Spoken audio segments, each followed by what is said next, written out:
Okay. Okay, excellent, excellent. Thank you.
Welcome, everybody. Thank you. I hope you enjoyed our little video about the caring economy.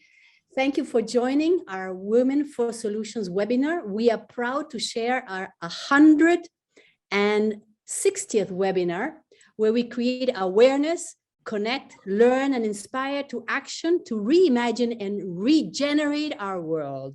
I'm Laura Jadoru Koch, founder of Women for Solution, a global network of thousands of women and men, entrepreneurs, and some social entrepreneurs as well, over 40 countries that share simple and effective solutions towards a caring economy. Today, you will be inspired in an amazing way.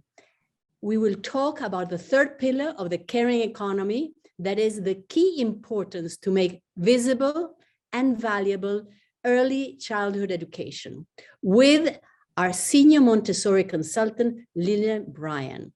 And after her talk, we will open to Q&A.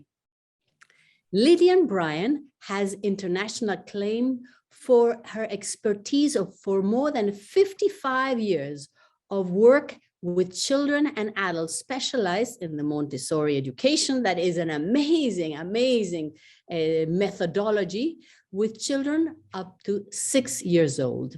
Lilian was founder and director of the Montessori Institute in Atlanta for 37 years. She is absolutely passionate about not only training children, training men, women, and international training. She did the International Center.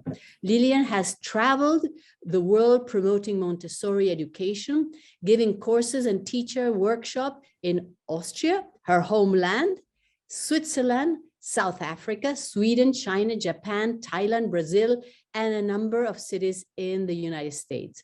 Lilian also specializes in parent education, because to instill the Montessori method, it's so important to engage the parents as well. And Lilian has lectured in several universities, also in South Africa and in the state of Atlanta. She is officially a Montessori consultant for the last few years, and taken many, many courses and taught hundreds and thousands of men and women on this methodology. She is educated in Austria and resides now in Atlanta with her children and grandchildren, more than 5, and I know a few of them. So on that note, as always, we believe we need to be energized for such an amazing talk. So we're gonna give our Women for Solutions empowering pose. That is to put your shoulders back, your chin up, your eyes that are beaming with energy and determination, and with a super wide smile, because smile brings everything in our world. We are giving the line to Lilian Bryan. Please, Lilian, the line is all yours to share. Thank you. Let me get the view fixed a little bit.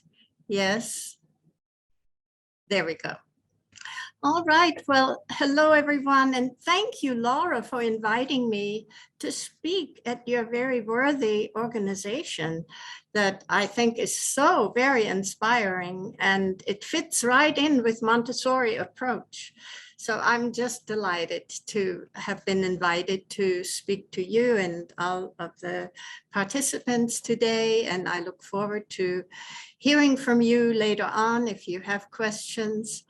And I'll see what I can pack into a 1-hour talk because there's so much to say about Montessori. Well, let me begin by saying Montessori is so much more than an academic program.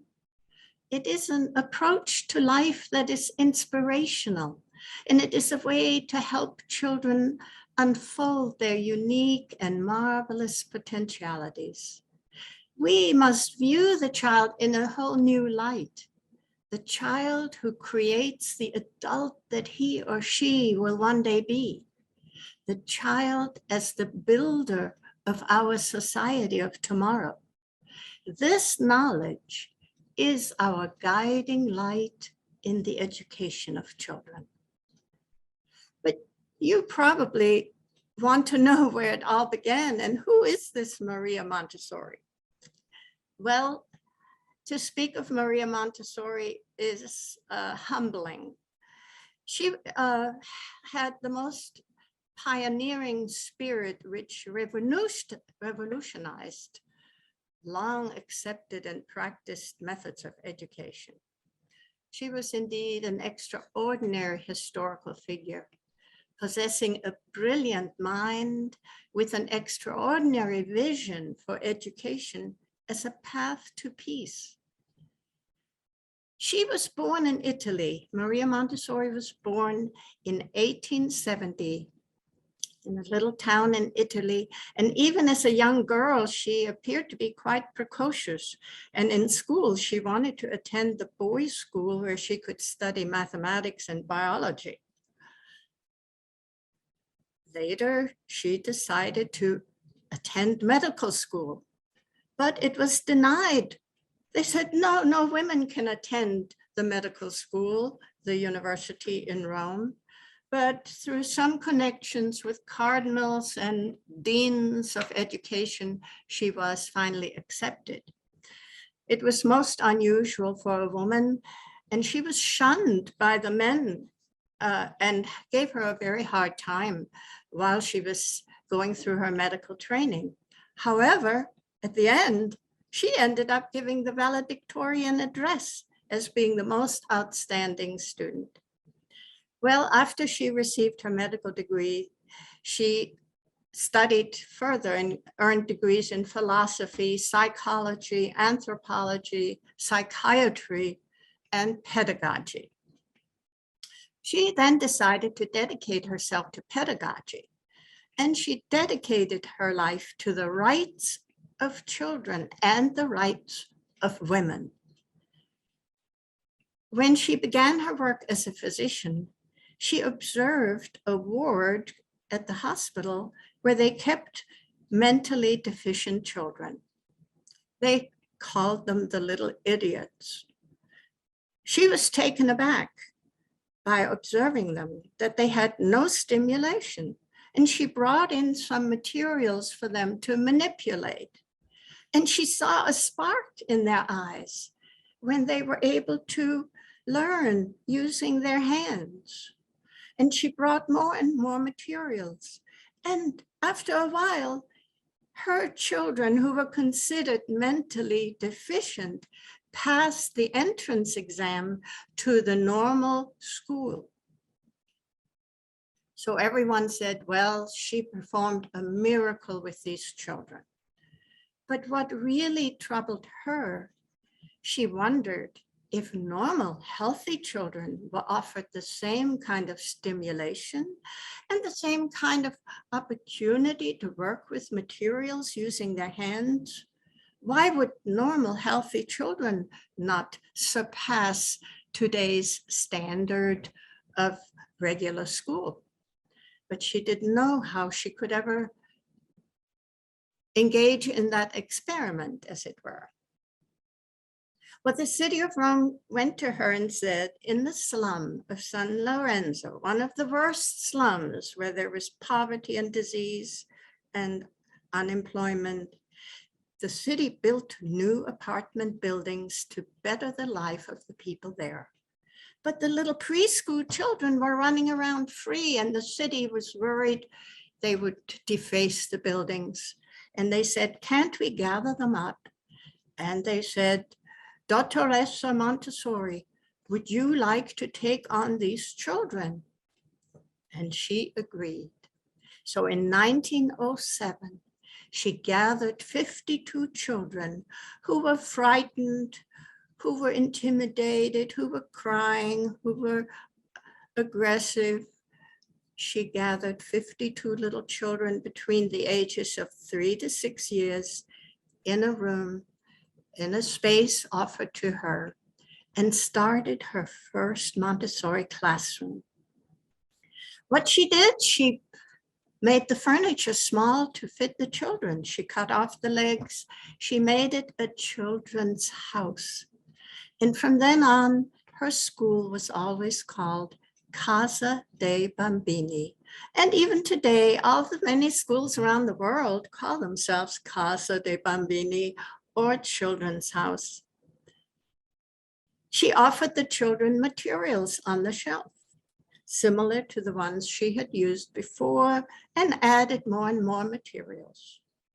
And she observed the children's behavior and discovered.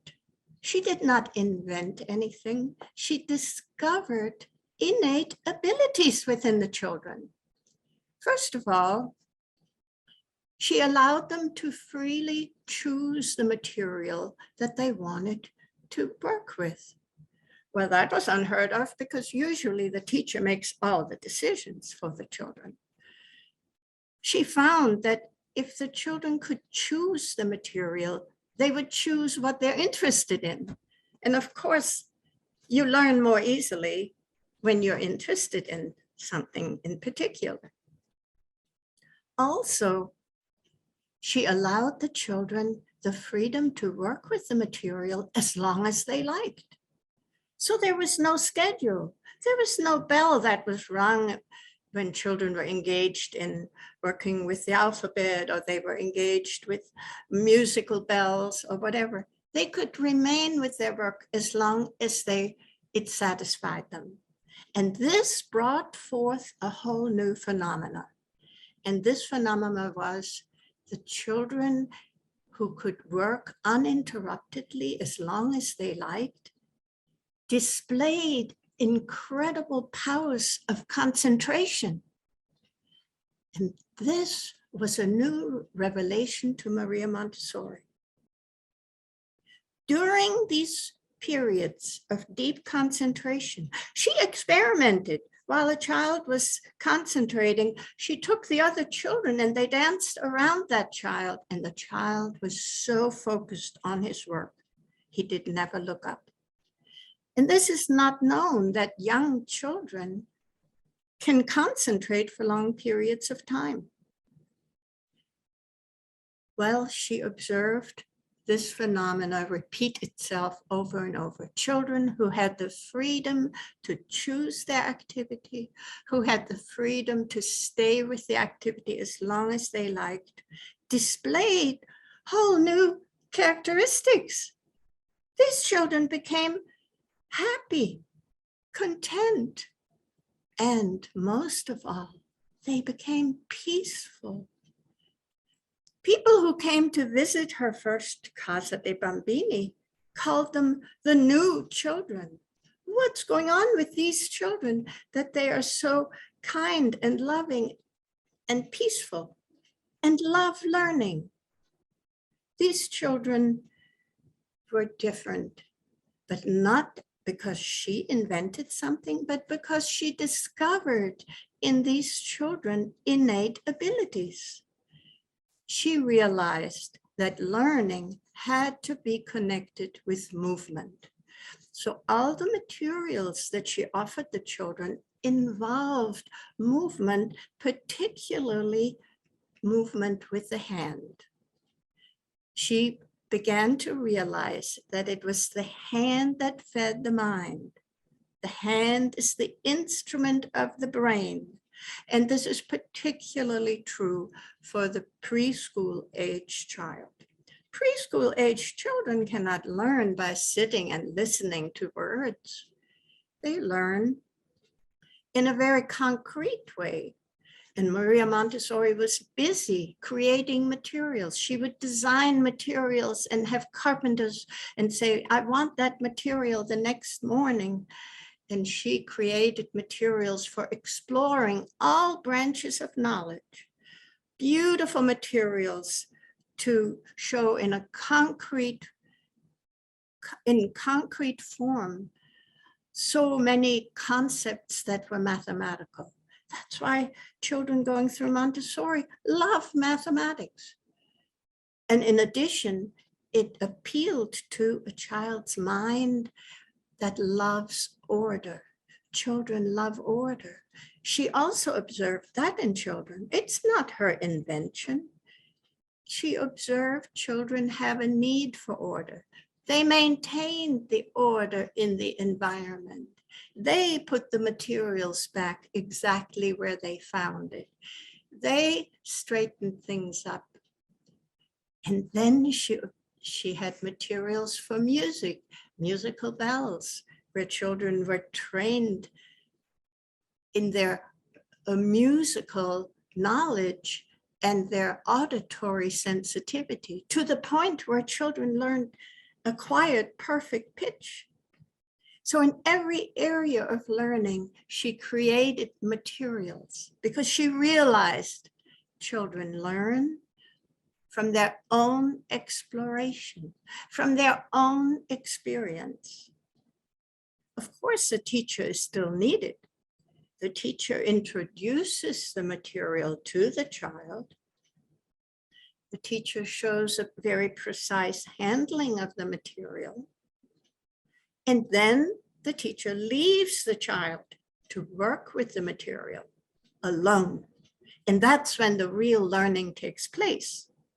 The teacher only shows them how to manipulate the material, how to set it up and what to do with it. But only when the child sits alone with the material and draws from the material the knowledge or the particular skill, that's when the learning takes place. So the role of the teacher is very different. The old belief of the teacher imparting her knowledge into the minds of the children was no longer valid, certainly not for these young children. They learn from their own exploration, from their own experience. She observed also that children who did not quite understand the concept, who did not quite master a skill, would spontaneously repeat an exercise, repeat over and over and over until they would get it right. No one told them they had to practice it. No one told them they had to repeat it. But there was an inner drive in the child to excel, to master a skill. And all of these were revelations to Maria Montessori. It was not something she invented. It was what the children showed her. So one of her dictums has always been, we follow the child. What the child shows us helps us to know how we can guide the child. So she was very focused in that way, which is so different from the traditional approach, where the teacher knows everything. The teacher tells the children what to do, when to do it, how long to do it. And naturally, in a group of children, there are always some who are not interested. There are some for whom the subject is too easy or too difficult. So another very important factor in her success with the children was the fact that she had mixed ages. So this eliminated completely this competitiveness. In fact, what she observed was that the older children helped the younger children spontaneously. And the younger children admired the older children, and they wanted to learn from the older children. And because of this mixture of ages and the difference in each child's level of learning, this built a very natural community, a sense of community. So the children who were the older children learned to be leaders, and the younger children learned to be grateful and admiring followers, who then, when they get older, became the leaders. But what made it possible that children could function so effectively in this social community? Montessori realized children are not born with good manners. They don't know how to interact socially in a kind and polite manner. So she introduced lessons, what she called lessons of grace and courtesy. Those are the most outstanding Montessori lessons of all. We gather a group of children. We tell them a particular social situation, perhaps a situation where we want to ask somebody for something, or a situation where somebody else drops something by mistake. What do?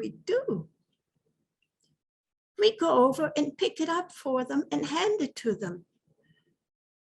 And the children watch these lessons with the greatest fascination. But then we ask, did that make the person happy? Yes, it made her very happy when we picked it up for her. It made her very happy when we said, please, may I have that?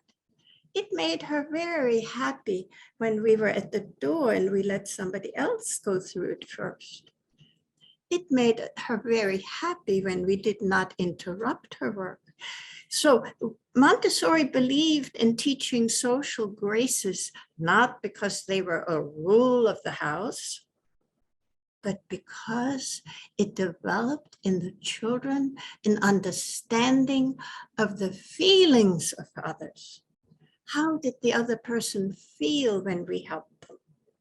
So this was the beginning of children developing empathy and caring for the feelings of others. And the children absorbed this so beautifully that Maria Montessori was astonished. She finally decided that these children were truly in a sensitive period for learning social skills. So what are sensitive periods? This sensitive periods was one of Maria Montessori's educational guidelines. After observing children for 27 years, she formulated her scientific data of sensitive periods. These are definite periods, particularly strong during the child's first 6 years. During a sensitive period, a child has a passionate interest in a particular aspect of the environment. During that time, the child learns more easily and more perfectly than any other time. This seems to be a paradox because we always think older children learn something more easily than younger children.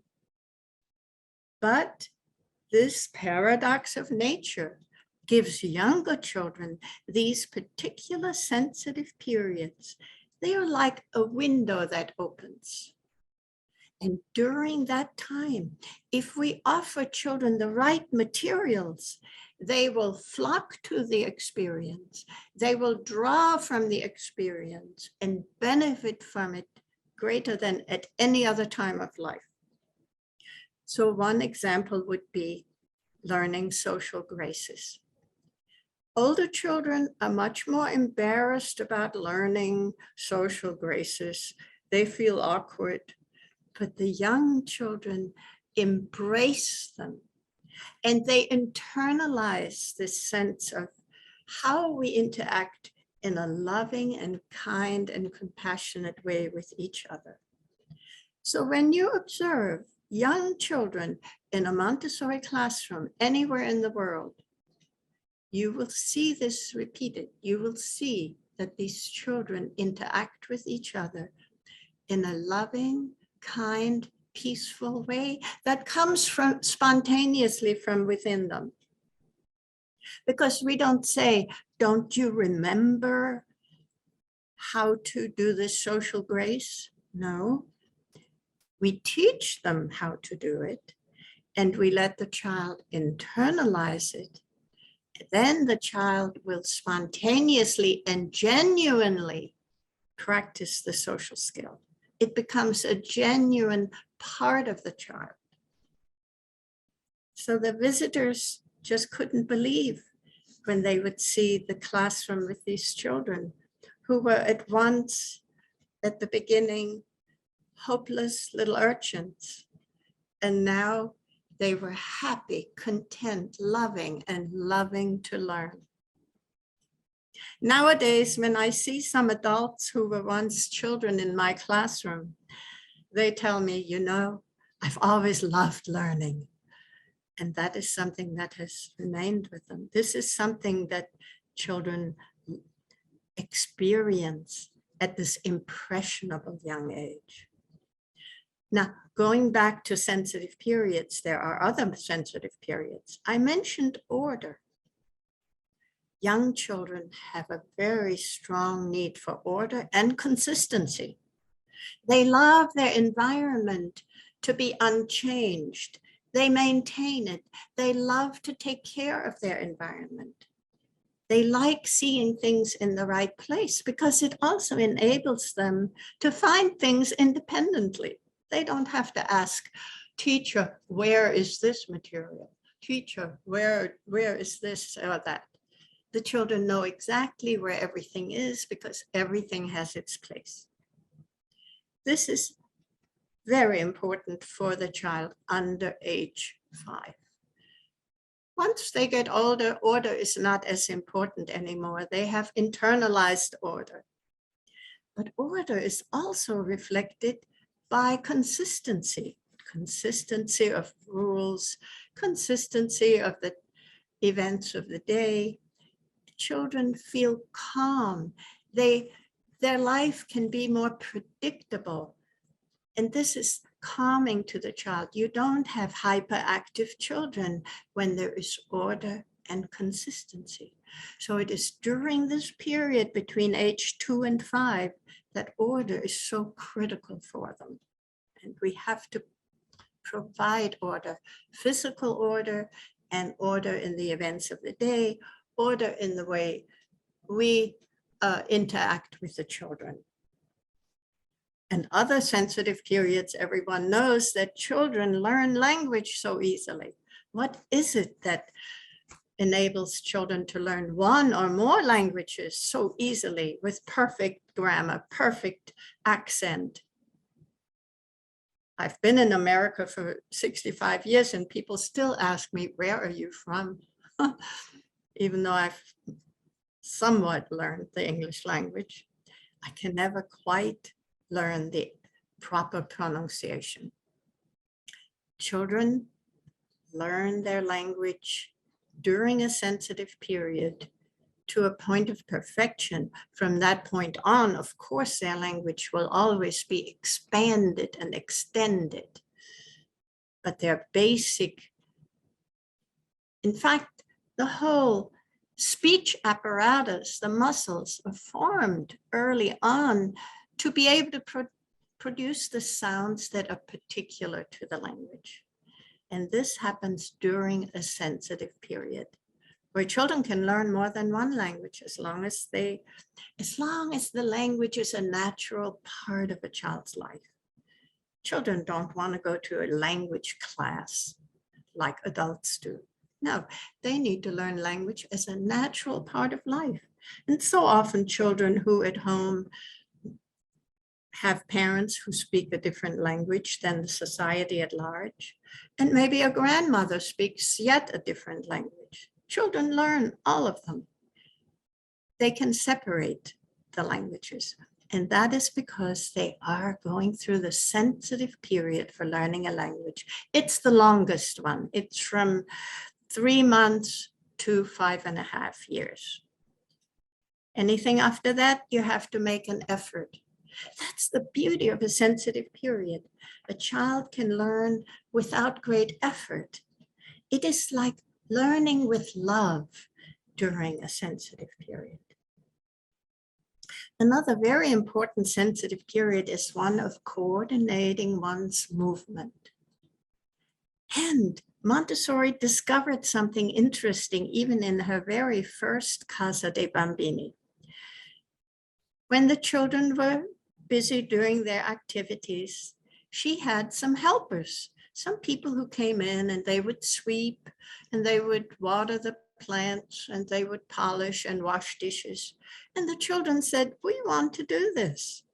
So, okay, since Maria Montessori had her own dictum of follow the child, she then established materials that were child size, where children could learn to sweep and to polish and to wash dishes and to cook meals and to set the table and to polish and clean the windows.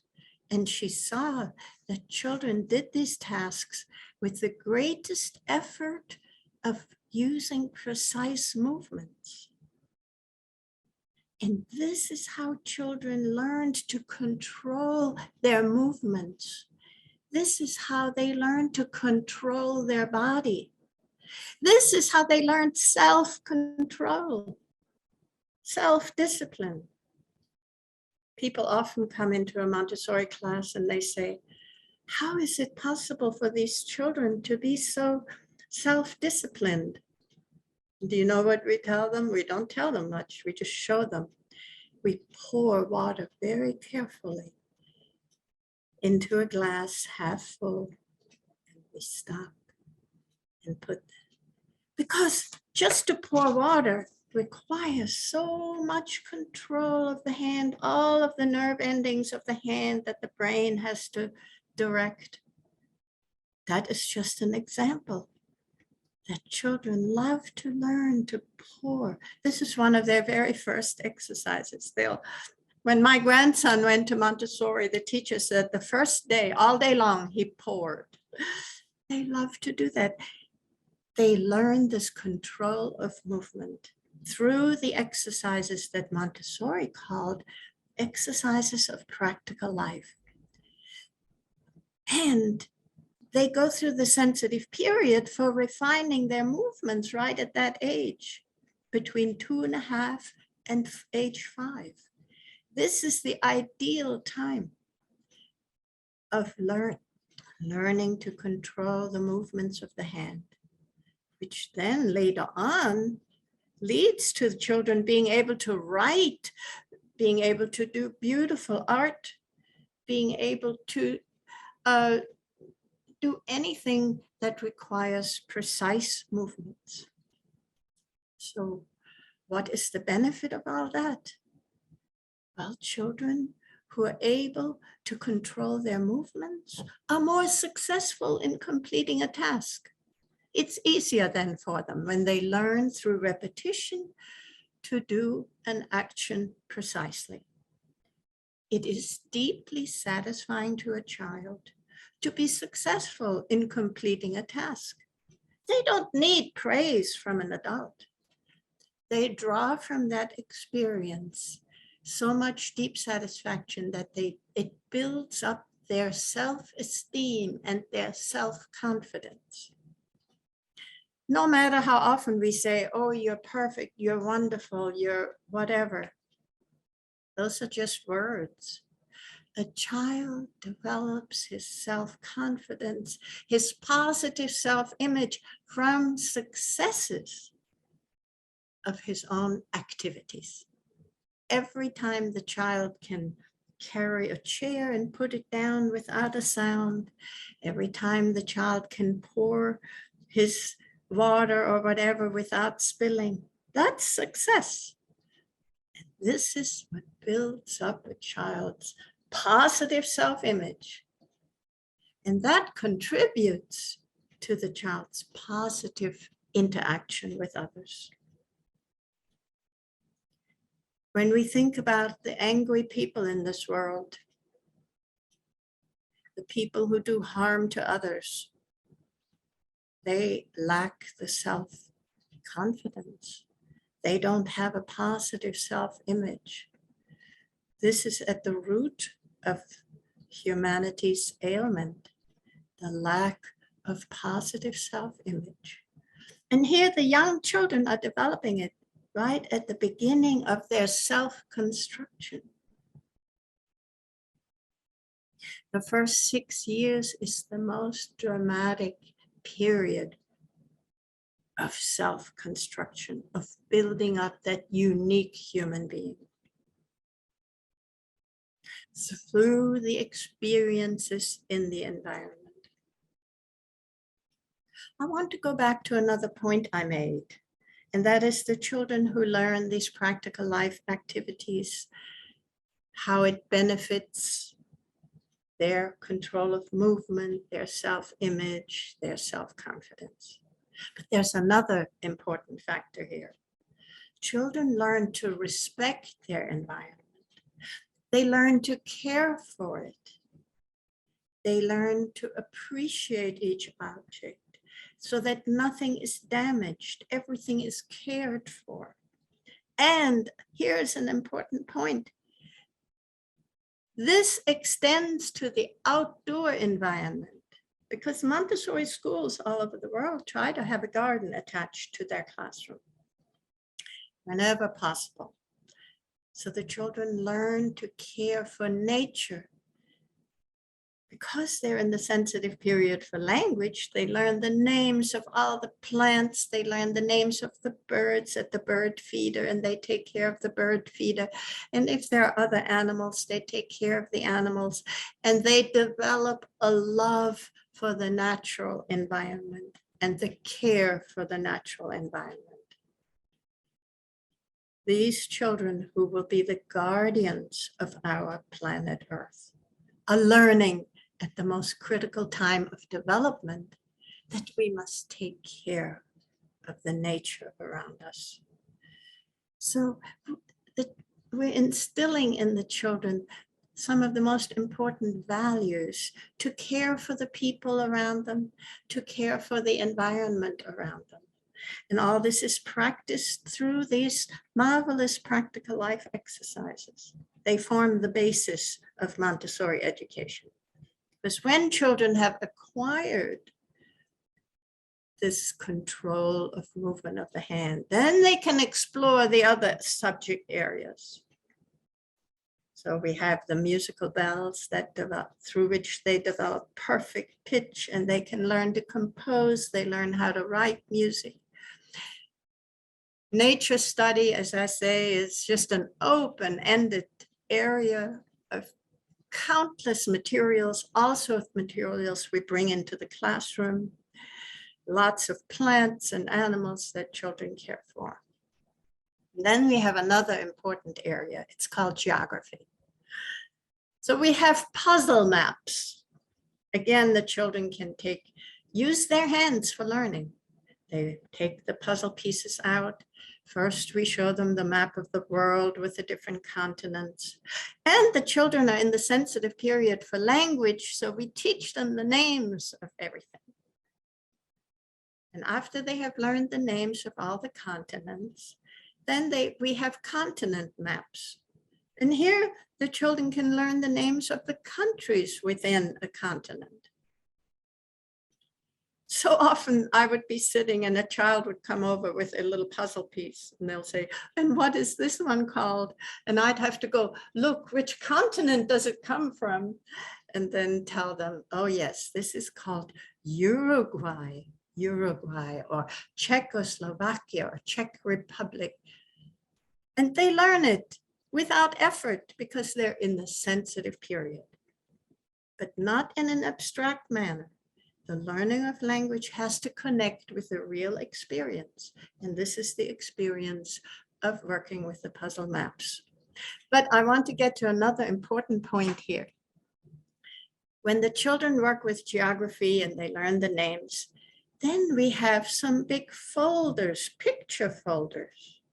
And we'll say to a child, okay, let's get out, say, the puzzle piece of Austria.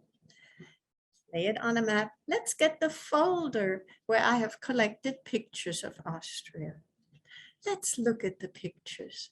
And now we look at how people dress.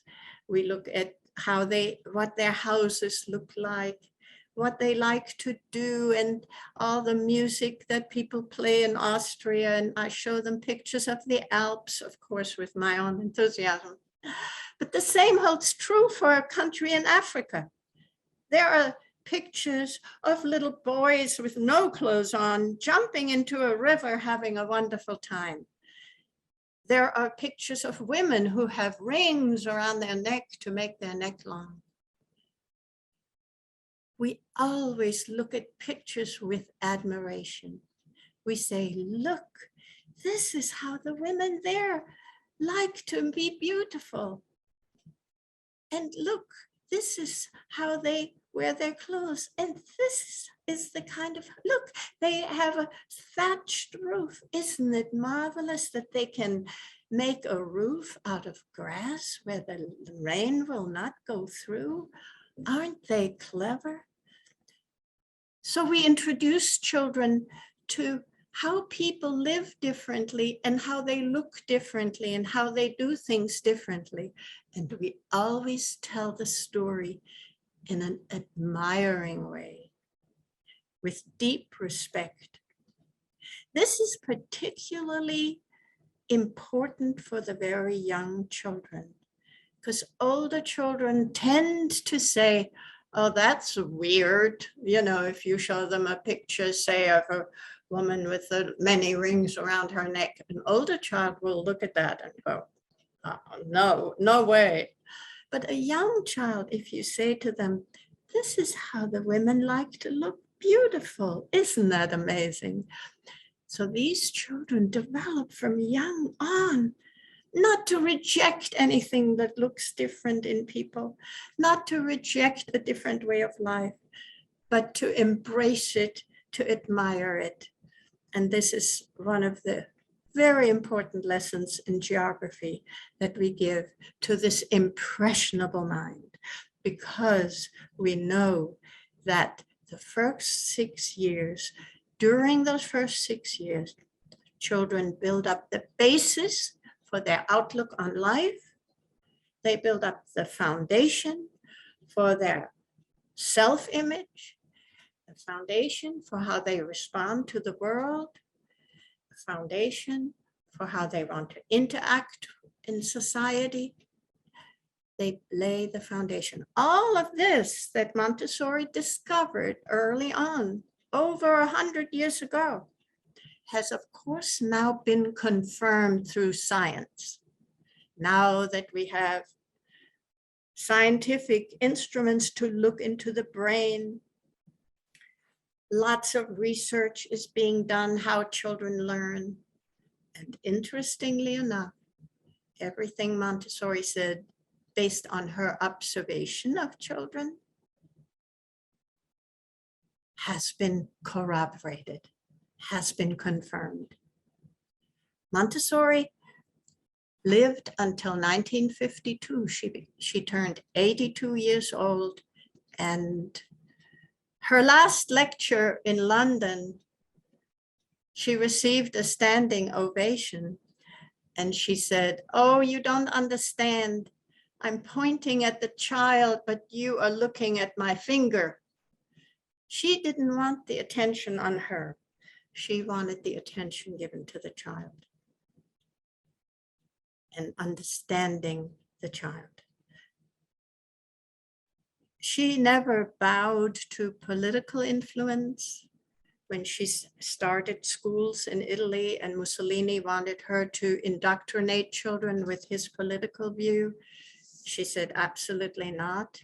He closed down her schools.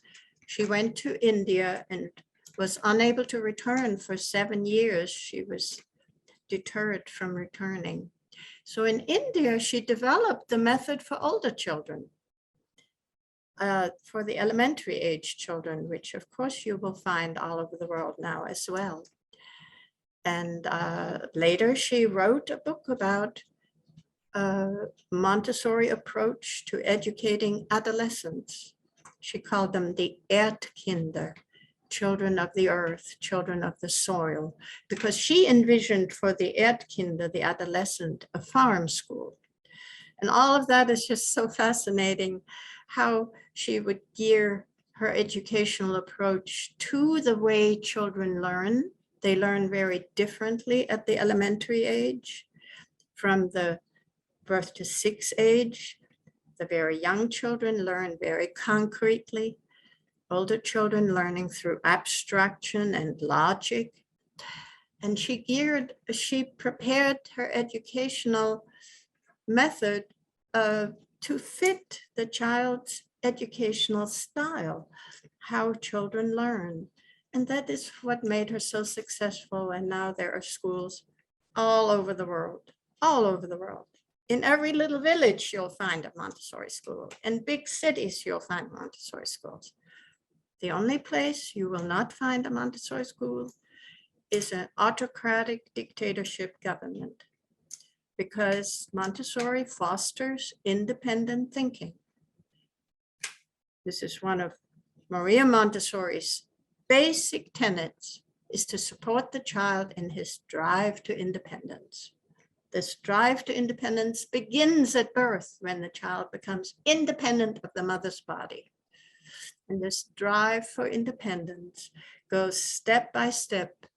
It progresses until the child reaches mature adulthood. And Montessori has designed her educational approach to support this drive toward independence along the way, along all the stages of growth and development.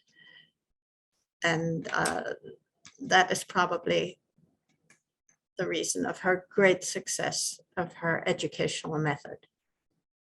For me personally, working in Montessori for most of my life has been just the most inspiring experience.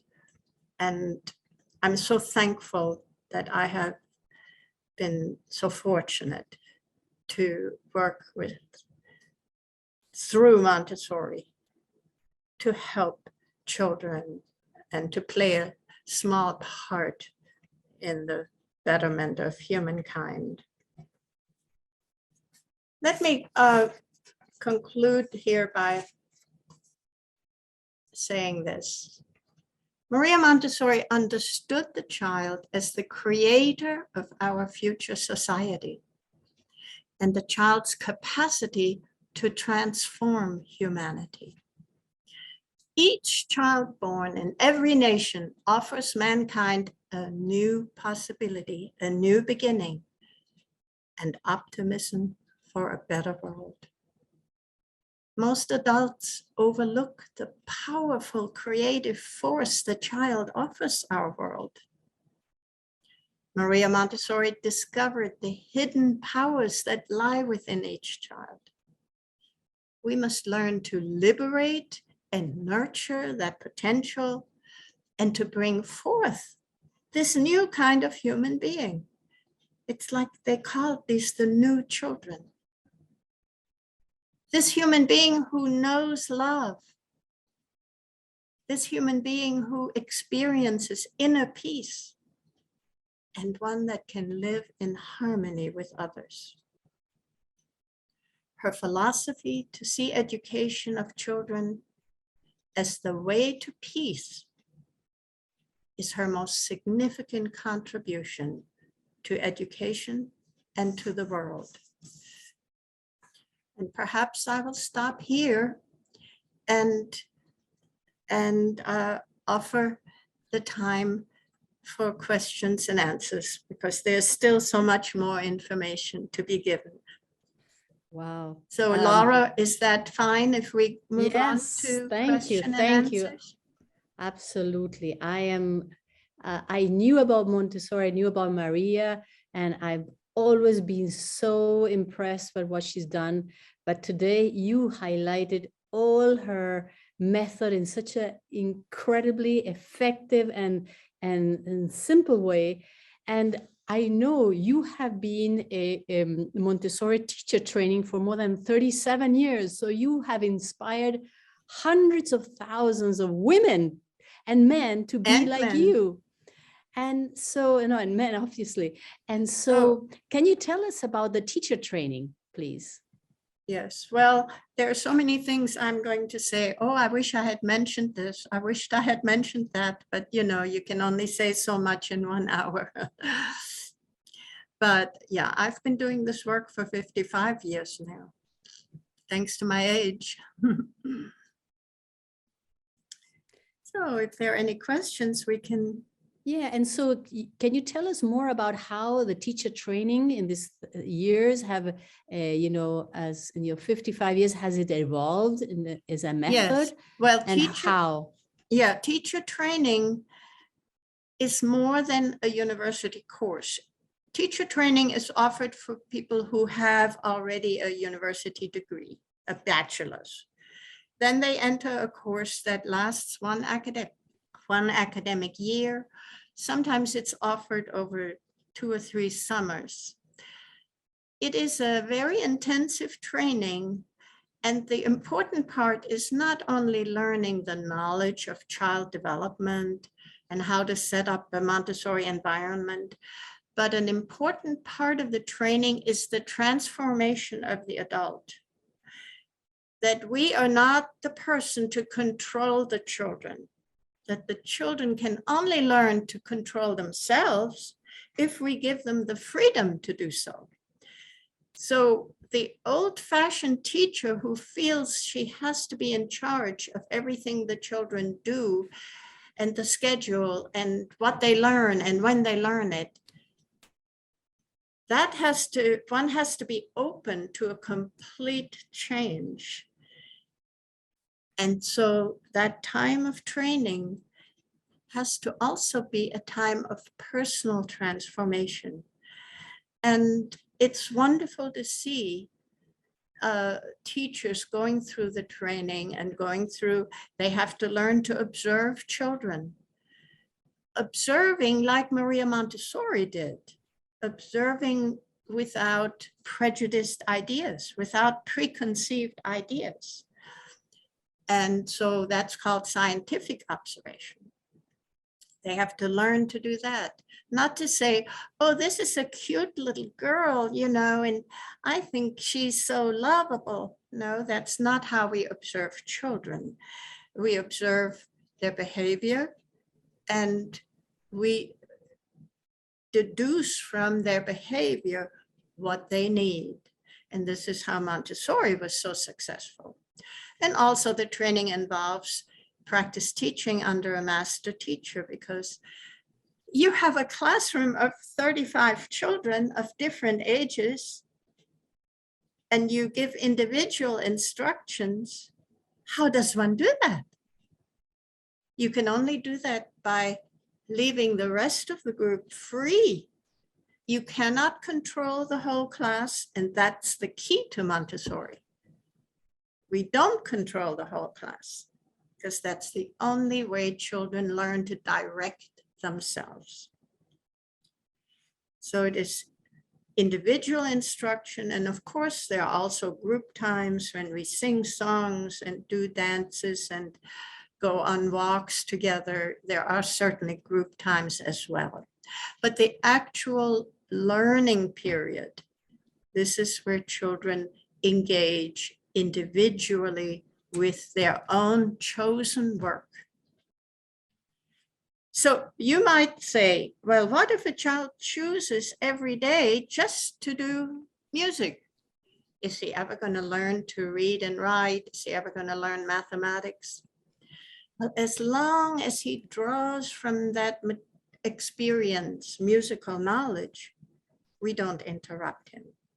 But there is a point when the child will look up and say, I've had enough of this. And that's when the teacher looks at her records. Oh, she needs more lessons in mathematics. We say, come along. I have something to show you over in the mathematics area. I have a lesson, a new material to show you. And the children who don't feel over-controlled by the adult trust the adult. And they go with the teacher and they willingly let the teacher introduce material to them in a new area. The teacher has to keep records, written records of where each child is. But the children are free. It's that liberation of the child's spirit that is so basic to Montessori. And the liberation of children doesn't mean they can color and draw on the walls and be naughty, because we give them the grace and courtesy lessons. And that is how they learn to respect the environment. Even the youngest children, we show them, and you can practice that at home. Can you put a glass on the table or on a saucer without making a sound? This is what we tell the little ones. Can you place the chair down without a sound? Well, you can only do that by putting down one leg first and then the other. So this is how they learn control over their body, control of movement, control over themselves. And that's what's so deeply satisfying to the children. But here I'm talking too much. No, thank you, Lilian. That was beautiful. And given that you have actually been in the Montessori method for half of your life, I mean, 55 years, half of the life of the Montessori method, can you tell us how has it evolved? Because obviously neuroscience has evolved a lot in childcare. Has it really, was Maria Montessori, this amazing social entrepreneur and visionary, did she really cover by just observation most of the things that now neuroscience is discovering? Oh, that's a very good question. You know, now Montessori education is over 100 years old because she had her first classroom in 1907. So is it an old-fashioned method? Well, let me say this, especially for the children in the first plane of development, the children under age 6, all their developmental stages have not changed. Their sensitive periods have not changed over time. So all of the educational aid we give the children to satisfy those sensitive periods by giving them the right materials and giving them the right activities, that has not changed. The information we give the children is our basic concepts. 2 and 3 is 5. We spell map. That hasn't changed. Red and blue and yellow are primary colors. We teach basic concepts to the young children, and those have not changed. Now, the older children at the elementary level are doing much more scientific research. They like to work with timelines of the life on Earth, for example. And sometimes there are new discoveries, like maybe the Ice Age was at a slightly different time. Maybe a different creature appeared that science has now discovered. So when there is new scientific knowledge, that is, of course, incorporated into the elementary Montessori classroom. Let me tell you a little bit about the elementary classroom. It's really quite different. Whereas in the children's house, there is so much of the individual work, the individual learning, the individual building up of personality. At the elementary age, it's all group. They want to be with their peers. They want to do what their peers are doing. So the Montessori sets up a teaching method for them where small groups work together. And I'll give you an example. For instance, if you give them the subject of exploring Greece, you assign each child a different aspect of Greece. One will explore the landscape and the products. Another will explore the customs and the clothing. Another one will explore the arts. Another one will explore the philosophers that came out of Greece. And each child does their own research of their aspect. And in the end, they put on a performance for the rest of the class with costumes and drawings. They put on a performance on a stage, because an elementary Montessori class always has a stage, and they make a presentation to the rest of the group. So this is how Montessori makes use of that great need of the elementary child to work with peers, to work with their friends. And it's wonderful to see. But going back to your question, there is much scientific study at the elementary level. And wherever new science brings forth new information, that is, of course, incorporated into the Montessori program. That's fantastic, really. I mean, I only wish my kids did the Montessori method. Unfortunately, they were brought up in the US and they didn't know much about it. But I think that now there are Montessori programs in also public schools. Yes, so it's there easier. are. In the United States, there are a number of cities that have extensive public schools, which means they're government supported, because otherwise they have to be private and they have to be funded by parents. However, they're not any more expensive than other childcare centers. But what is so wonderful is that there are many cities, you know, like Milwaukee, they built whole school buildings and sent all their teachers to the training. And that's how we established summer trainings, so teachers can maintain their job and still go to Montessori training during the summers, 2 or 3 summers, to get their full training. And, you know, it's wonderful. Now in Germany, schools are also supported through government. Money is given for each child attending a Montessori program. So there is some support there. One has to be careful that there are no strings attached. For example, I'll tell you one important factor. If the government were to say, we give you all the money and we pay for this classroom, but you must separate the ages, wouldn't be Montessori.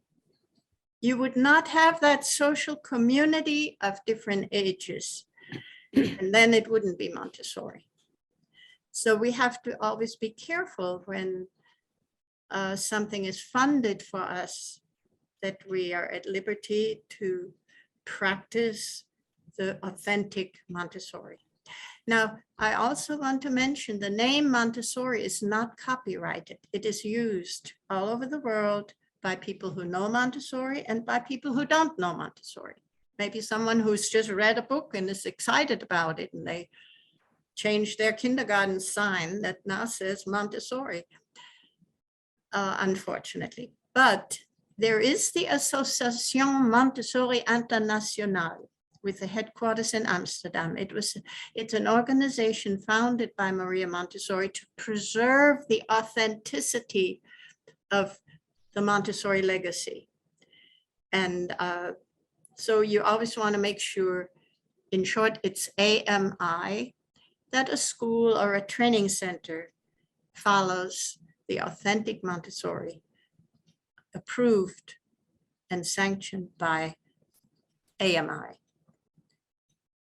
Wow, this is Lilian. What really comes to mind is that really every Montessori child becomes really at a certain point a global citizen, because they A teach global them. citizen is so right. This is especially emphasized for the older children and the adolescents who run a farm school. They see themselves as global citizens, and they grow food and take care of animals, and they do economic trading, and they explore the arts, but they're very conscious of their role as global citizens, because that is very much encouraged throughout. This is amazing. Exactly, because without global citizens that handle conflict resolution in a peaceful way, as you teach them in Montessori, or that they are respectful of diversity and inclusion, that is something that now is hammered everywhere. But if they learn it early on, we will have solved one of the biggest problems of the world, that is conflict. Yes. Do you want to close just sharing how conflict resolution is dealt in a class? And then what did you say? We would like to share some of the, maybe one of the basic things about conflict resolution, of how it's done in Montessori, and then we can close with maybe your just closing statements. Well, my closing statement is that, you know, we want to give support to all the children in the world to be able to grow up without suppression, without oppression of the adult. Montessori always says we can be the worst obstacle for children. You know, when I'm presently helping a school that is a daycare center, and they want to use Montessori methods. And just to help parents and teachers understand that it is the child's dignity we want to think about. Let the child do for himself whatever he can do, whatever she can do, because this is how we instill in children a belief in themselves. And that's what makes children peaceful. And I want to say that Montessori sees her method as a path to peace. In fact, she was a speaker at some international peace forums after the war in Amsterdam. And she felt that her method contributes to peace on earth. And that is one of her main goals.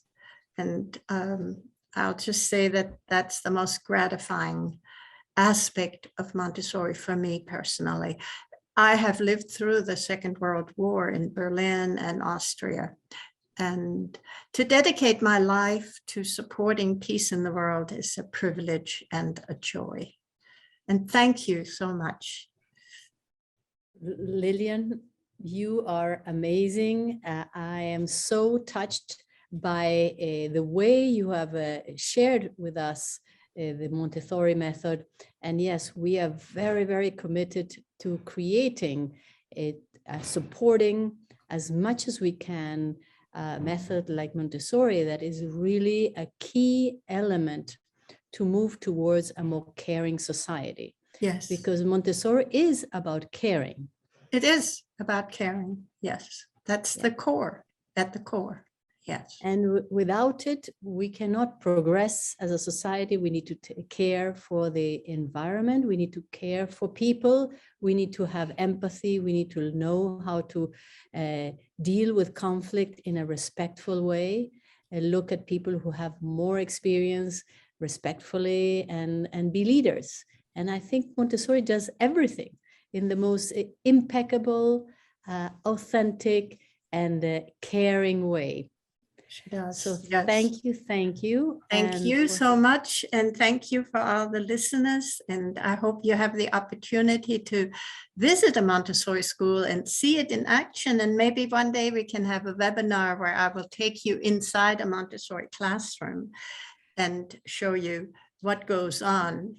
It's like a busy beehive, all the children doing their own thing, and you wonder what's going on. And yet, if you follow around the children and see they each follow their own task, and you say, where is the teacher? Well, she's maybe in a corner giving a lesson to one of the children. And it's I'd love to show that to you. That would be wonderful. And we'll definitely follow up with you to organize a webinar in a Montessori class. Yes. So thank you so much. Thank and with you, that, Laura. I would like to thank you again and again. And Well, thank you all the listeners for being here. yes, And thank you. we are all very touched by this, and we will Thank you. promote and help expand as much as you know, as Women for Solutions, what we do is identify simple Yes. and effective solutions towards a caring economy. I admire you so greatly for your work. I'm so happy to be part of that. And this is one of them. So thank you again, and we will talk very soon. Thank you. Bye, everybody. Bye-bye. Thank you. Bye-bye. Bye-bye.